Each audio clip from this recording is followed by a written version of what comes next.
Hello, world of YouTube. My name is Jeremiah Taylor. Welcome back. Welcome. Hello. You're probably new here. I don't really post on here consistently, but that is going to change. Today, I'm going to be showing you guys how to get your real estate license in the state of Ohio. I can only speak from my experience only, being in Ohio. If you are from somewhere else and you have your license, please drop down in the comments below what your experience is like, what it's different, if it's different, if not, all that good stuff. Keep it in the comments below so we can help out other people who want to get into the industry, into the field. I'm gonna put a little timestamp right here, and so you guys can skip to the nitty gritty of the video, the details, the meat, if you will.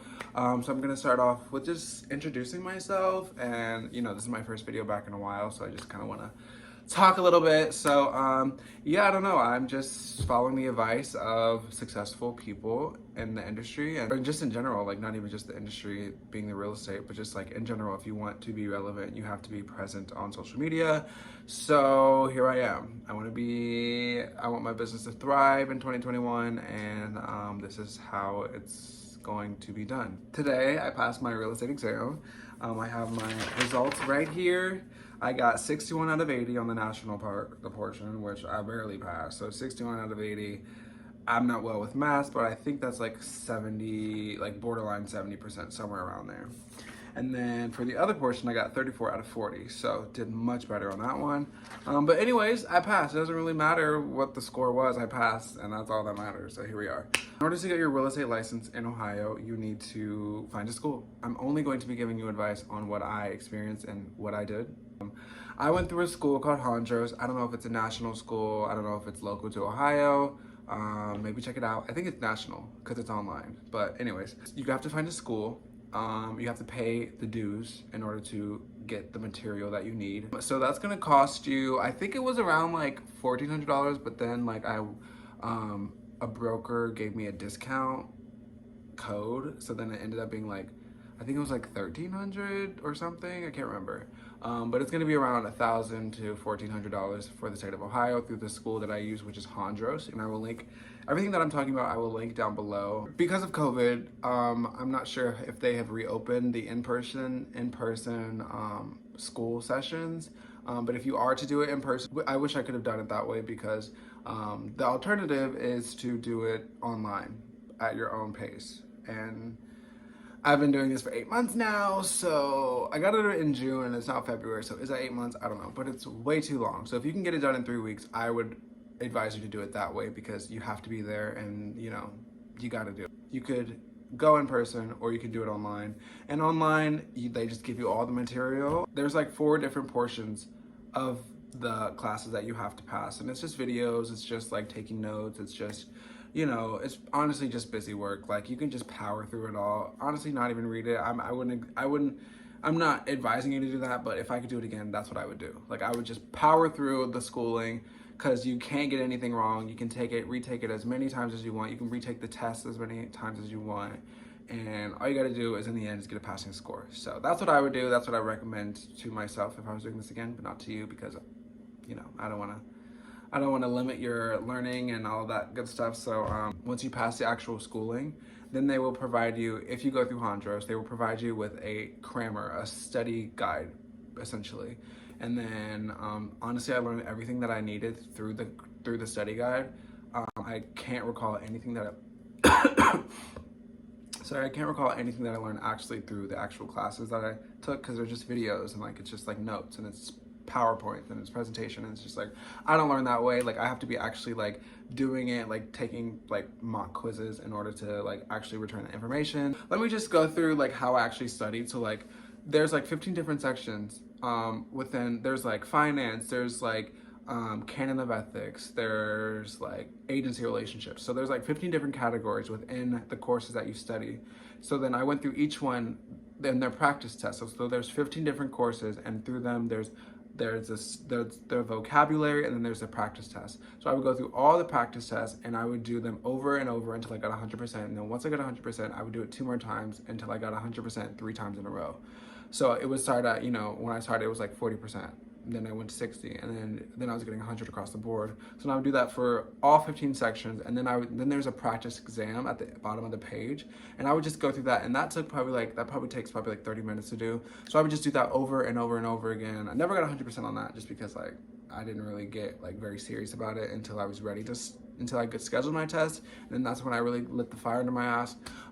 But yeah, that's what I would suggest. Go through the practice test and just do them all over and over and over and over again. Even if you get 97%, do it again until you get 100%, so you know everything all the way through. And then I would use a lot of Prep Agent on YouTube, and I will link his account down below. He's on YouTube, and he's amazing, and he's honestly helped so much. But in the process of you taking your classes and studying, I would recommend that you interview brokerages, because you don't need to pass the test in order to interview brokerages and be affiliated with a brokerage, because you actually need to be affiliated with the brokerage, and the brokerage needs to sign off on your application before you can actually take the test. So you need to find a brokerage before you even think about scheduling your test, because you can't do it. So interview brokerages. I personally didn't. Someone came into my restaurant, I'm a server, and someone was just talking about real estate, and I was like, I'm interested, and they were like, you should check it out. And then I came in, and then that's the brokerage that I'm going with. So I did work with another brokerage. It was a paid hourly thing, and I was pretty much an assistant, and that didn't work out. So I was affiliated with that brokerage, but now I'm going back to the original brokerage that I was originally planning to be with. So, and the reason I'm not with the brokerage that I was working with, because it was a relatively smaller brokerage. So it was like a mom and pop. It was like a small owned family business, which works for some people, doesn't work for others. I really want a bigger company, just because I want to be able to have I want like training. I want to be able to just follow a mentor. I want to be a mentee. I just want to be able to follow in someone's footsteps. And at the brokerage that I was with that was smaller, there wasn't a lot of it was an office of 6 agents, and I was one of them about to be. So it was a really small office, and there wasn't a lot of training, and that's just really what I wanted. So yeah, I would just say I will link some videos down below that really helped me in deciding a brokerage. I mean, the brokerage that I originally the brokerage that I was originally going to go with and am going with aligns with everything that I do want, so that just worked out for me. But I would suggest you not going with the first one that you see. After you're done with your classes, you have to mail in all of your certifications, and once you're done, the school will email you your certificates, or if you do it in person, I don't know how that works. But for me, once I was finished with all of my classes, they email you all of the certificates saying that you completed it. You print it all out, you print out an application to get the license, and that's gonna be like $81. And then on the application, you need to have a broker that is sponsoring you. So you have to already have a broker at that point. You can't practice real estate without having a broker. Whatever the criteria is, as long as you find a brokerage that you think is good for you, they will sign off on that application, and then you will send that application to the Board of Real Estate for Ohio. It's at $81. And then that was like a 4-week process, so you have to wait. It was really annoying. It's really just, you're just waiting. And then especially with COVID, for some reason, it makes the process longer, whatever that means. So yeah, you send it to them, and then you have to wait for them to send you something back saying that they got it and the application was correct and there's nothing wrong and they got the money and all of that stuff. So then once you get that, then you can schedule your test. So once you get that, you schedule your test. You have to call them or do it online. I called them because I couldn't figure out the online process. It's a really outdated website. So if you're in Ohio, I'd recommend you just to call the PSI or the Board of Real Estate, and I will link everything down below to everything that I'm saying. So make sure you click the description box. I called them, I made an appointment, I paid over the phone. I believe it was $61. It was like either $61 or $64 to actually take the test. And then, yeah, you schedule it. They had tests available the next day. I wanted at least a week or two. I think it was 2 weeks out, or I think it was a week.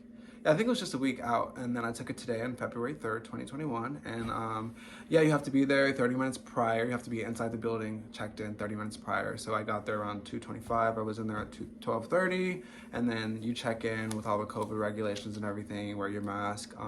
You can't take anything inside the testing with you. You take your coat off, you hang it up somewhere. You put all your personal belongings in this little red bag, and then they check you in, and they tell you all the disclosures, like if your phone goes off, you fail, you got to retake it, you got to do the whole process over again. So keep your phone off. They'll tell you the instructions on where your seat is on the inside. You go in there, you got a calculator, you got a pen, you got a paper, and then you just take the test. I was kind of nervous, but like I wasn't really. I was really excited. I went into it thinking I'm gonna get 100%. So like I knew I was gonna pass. I knew I was gonna do well. Some of the material that was on the actual test, I wasn't like I was taught it, but it wasn't on the study guide, so I didn't think that it was important. So like there were things that I did learn throughout the course of my schooling, but like it wasn't reiterated in the study guide. So like I just thought that that was weird. There were some things I straight up didn't know. I would say like 5% wasn't reiterated on the study guide. So I feel like the study guide should be updated because like I'm not going all the way back to my like education portion and like going through everything because it's just ridiculously redundantly long.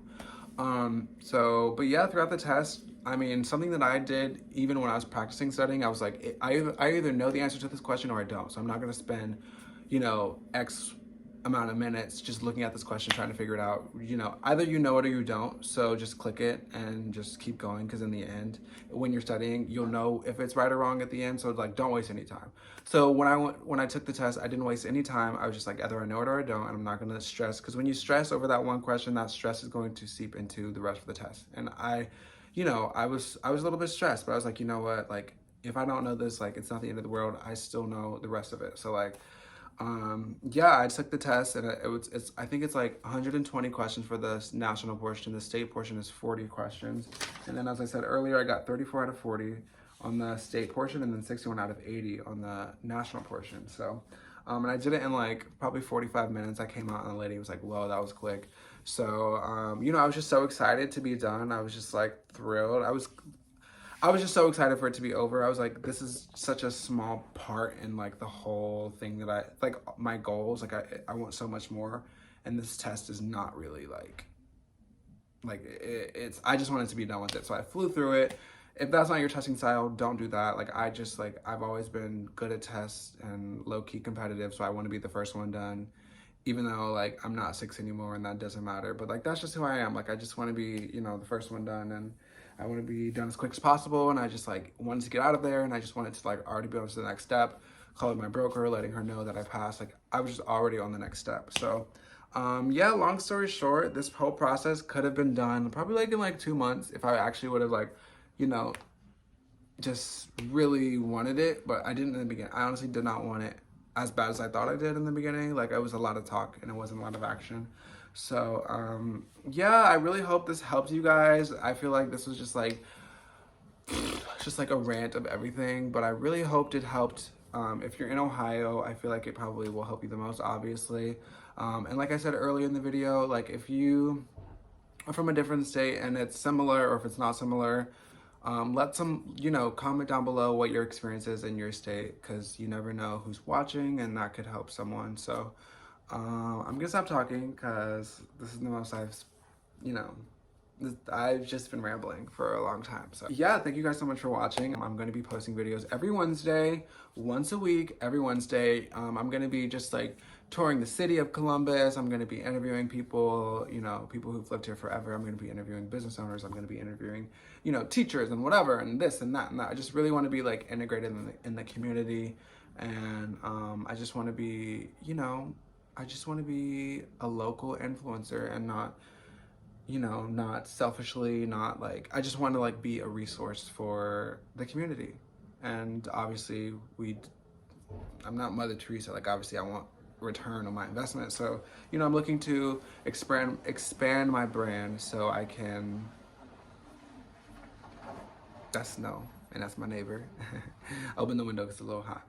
But yeah, I'm just looking to expand my brand and just get more awareness. So if you happen to know anyone that wants to buy or sell real estate, hit me up, DMs, Instagram, email, text. Thank you guys for watching. I appreciate it. Thank you so much for watching. I'm on my couch here and I'll probably not be here the next time you see me. So yeah, today I'm going to post this video and edit it. I'm going to make some content on TikTok. I'm going to post on all my social platforms. Going to meet up with my broker on Friday to talk about, going forward. And yeah, I'm really excited. So you can expect some vlogs as well. I'll be updating you guys on my life. And, I really want to also, like, I used to do YouTube a lot. So and it's really cool. I don't really watch it now, but I feel like maybe in 10 years when I'm like, not old, because I'll be 30, so not old at all, but like maybe when I'm 40, I don't know. But older, when I'm older, maybe in the future, I would want to look back on those older videos that I did when I was 16 to 18 in LA, vlogging. So I kind of want to, I really like that, like being able to document my history and document my journey, especially now as a realtor. I'm really excited to see where I go, and I have big dreams and big goals, so I think it's super cool. I love, I love a good rags to riches. Maybe that's me. So rags to riches, bitch, because like, anyways, and if you want some content about me, my life, and my real estate journey, my business endeavors, and all of that good stuff, make sure you follow me, Instagram, Twitter, Facebook, TikTok, here, anything, LinkedIn. I'm everywhere, baby. So yeah, hit you up next Wednesday. Thanks for watching.